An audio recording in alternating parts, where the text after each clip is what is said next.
नमस्कार मित्रांनो, आपण परमहंस परिव्राजकाचार्य श्री टेंबेस्वामी महाराजांच्या चरित्रातील प्रसंग पाहत आहोत. चला तर मग येत आहे ना ऐकायला. हरिओम. तिलकवाड्यात असतानाची गोष्ट. या तिलकवाड्यामध्ये गोविंद आत्माराम करंजगावकर यांचे बंधू व मातोश्री त्या गावात राहत होते. परंतु गोविंदराव मात्र बडोद्यास कामधंद्यासाठी गेले. ते तिथे एकटेच राहत होते. तेथेही काही उद्योग नसल्यामुळे गोविंदराव तसे रिकामेच होते. दिवसभर चकाट्या पिटत भटकत दिवस संपवायचा हाच त्यांचा उद्योग होता. महाराजांकडे बरीच मंडळी आपले प्रश्न घेऊन येत होती.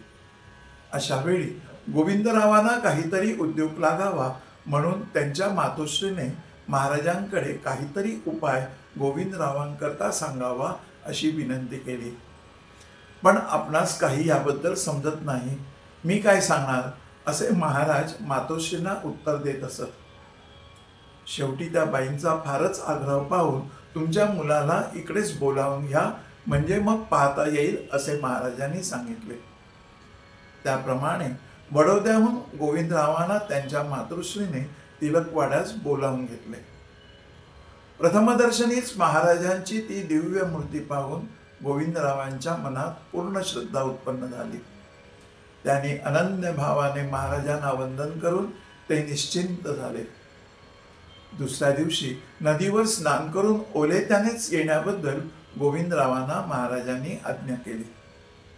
स्नान वगैरे करून गोविंदराव आल्यावर महाराजांनी त्यांना एक मंत्र लिहून दिला आणि त्याचा जप करण्यास सांगितले.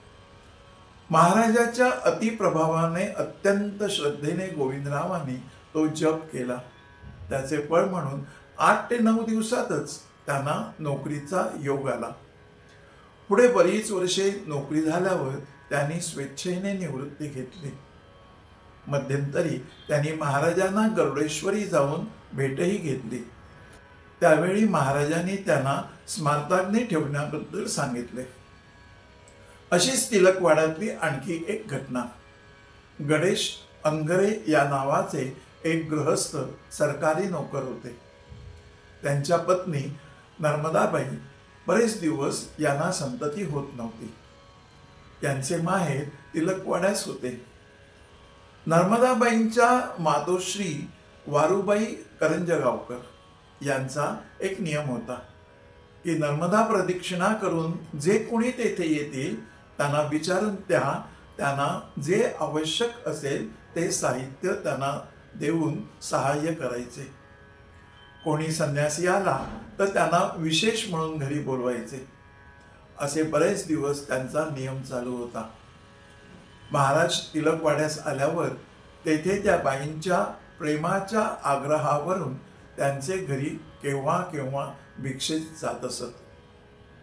एक दिवस असेच महाराज भिक्षेस आले असताना किंचित थोडे रागावून वारुबाई महाराजांना म्हणाल्या की महाराज, आपल्यासारख्या साधूंची सेवा करून आम्हाला काय बरे मिळाले? मुलीला अद्यापही मूलबाळ झालेले नाही. ते तिचे म्हणणे ऐकून महाराज म्हणाले, तुमच्या मुलीला मुलगा होईल, काही काळजी करू नका, त्याचे कल्याणही होईल, मात्र त्याचे नाव वासुदेव असेच ठेवावे. याप्रमाणे महाराजांच्या आशीर्वादाने लवकरच त्यांच्या मुलीस म्हणजे नर्मदाबाईंना मुलगा झाला. त्यास वासुदेव अंगरे यांची वेणुबाई नावाची बाल विधवा मावशी योगाभ्यास करीत असे. समाधीपर्यंत या बाईंचा अभ्यास झालेला होता. कधी कधी महाराज नेहमीच असे म्हणायचे की स्वधर्माप्रमाणे वागावे म्हणजे परमेश्वर त्यांचे कल्याण नक्कीच करेल. यावरून बोध तो काय घ्यावा? पहा, जगाचा प्रवाह सत्यात परिवर्तनाचा असतो. सुखदुःखाचा भाग येथे संपणारा नाही.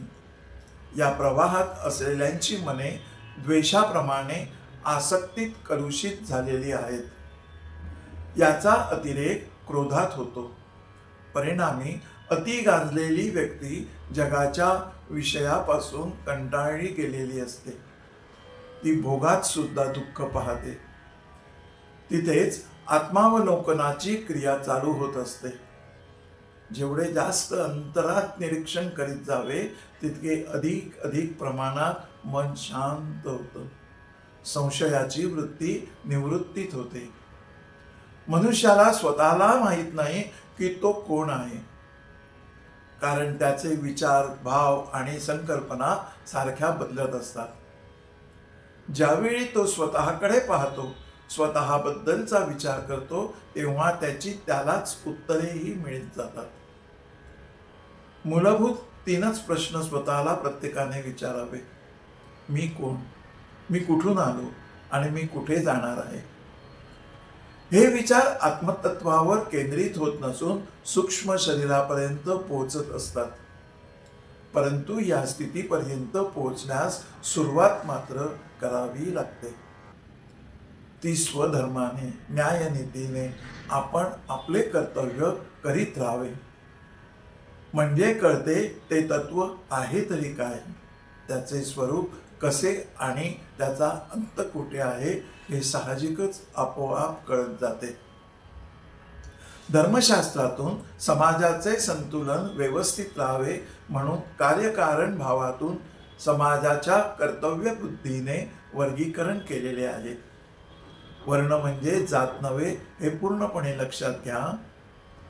ब्रह्म म्हणजे काय हे उपासनेच्या मार्गावरून सांगणाऱ्यांना जो ज्ञान देतो किंवा ज्ञान मिळण्याच्या ईर्षेने जो त्याच्याकडे येतो आणि त्यांना जो मार्ग सांगतो, ते कर्म जे करतात ते ब्राह्मण वर्णात मोडले जातात.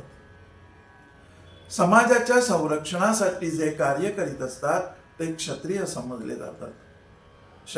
समाजाचे पालन पोषण गरजेसाठी वस्तूचा व्यापार करणारी व्यक्ती वैश्यवर्णीय समजली जाते. तसेच मोलमजुरी करून वरील 3ही वर्णातील व्यक्तींना मदत करणारी एक क्षुद्रवर्णीय समजले जाते. पुन्हा लक्षात घ्या, या जाती नसून समाजाच्या सुव्यवस्थेकरता वर्ग पाडलेले आहेत. त्यामुळे समाज सुव्यवस्थित राहून 4ही वर्णीय एकमेकांच्या आधारावर अवलंबून राहून राहटणी चालते. यात कर्तव्य बुद्धीने केलेले कर्म आणि केलेला व्यवहार मोह आणि बंधनाला कारण होत नाही. हेही तितकेच खरे आहे. हेच त्यांचे स्वधर्म व न्यायनीतीने त्यांनी केलेले कर्तव्य होय. लक्षात आलं? ठीक आहे, इथेच थांबू. पुन्हा भेटू पुढच्या एका प्रसंगात. गुरुदेव दत्त.